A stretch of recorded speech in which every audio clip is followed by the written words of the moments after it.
Bonjour, je vais vous présenter le déroulement du lundi pour les semaines 2, 3, 4, 5 et 7 du cours ERG 240, évaluation en ergothérapie. Donc, bien entendu, il y a une période d'accueil, on la néglige pas, on se présente, on discute de nos attentes respectives. Ensuite de ça, je vous invite à avoir entre les mains la feuille qui explique le déroulement du tutorat dans son détail. Et elle est disponible en cliquant ici, là, ça va vous mener directement au site Moodle du cours. Et elle va aussi être disponible en version papier. Distribué lors du tutorat. Vous nommez bien entendu un secrétaire et un animateur comme on fait dans chaque cours APP. Pour la semaine 2 seulement, il va y avoir un intendant à identifier là, qui va s'occuper de recueillir les documents pour la semaine et aussi de questionner ses collègues là, sur le déroulement de chacune des semaines le vendredi. Et ensuite de ça, on se lance dans le processus ergo auprès d'un client. Donc, il va y avoir une vignette sur laquelle on va rencontrer un client dans un contexte de pratique précis d'ergothérapie.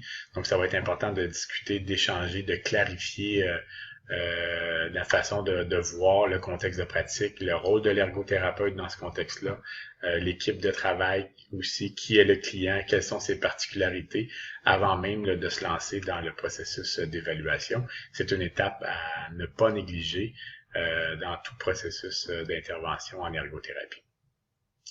Et pour terminer cette période, je vais inviter le tuteur et les étudiants à formuler un mandat ergothérapique qui correspond aux besoins du client, à la demande de service et aussi au contexte de pratique dans lequel vous vous trouvez en tant qu'ergothérapeute. Cette période-là devrait durer environ 30 minutes. Ensuite, vous passez à la deuxième période du tutorat qui va durer environ 80 minutes. Je vous invite pas à prendre de pause entre les deux. Vous allez voir, ça va passer vite. Et puis, tout de suite, quand vous avez formulé le mandat, vous lisez le restant du rapport qui va vous être distribué durant le tutorat.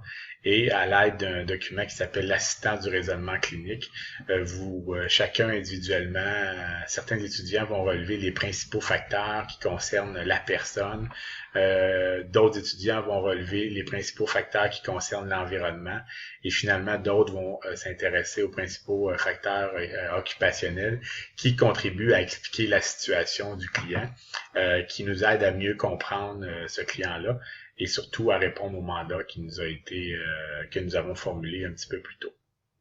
Une fois que vous avez fait cette étape individuellement, à tour de rôle dans le groupe, chacun nomme un facteur qu'il a identifié et explicite son raisonnement, pourquoi il a identifié ce facteur-là et en quoi cela constitue un facteur clé là, pour expliquer la situation du client. Ensuite de ça, une fois que tous les facteurs ont été identifiés ou les principaux facteurs PEO ont été identifiés, c'est important de les regrouper, de les synthétiser, de se formuler une idée claire sur les liens qui existent entre ces différents facteurs pour pouvoir répondre avec justesse au mandat. On fait ça tout le monde ensemble, tuteurs et étudiants. Donc, ce qui nous amène à construire des liens probants. Je vous invite à les prendre en note parce que ces liens-là que vous allez établir entre le P, le E et le O de ce client, c'est ce qui va vous permettre de répondre au mandat et ce qui, bien entendu, va vous permettre de rédiger votre analyse que vous allez faire une fois que vous allez avoir quitté le tutorat. Ensuite, vous terminez avec la distribution de la feuille d'objectifs et de référence qui va vous être distribuée lors de la rencontre.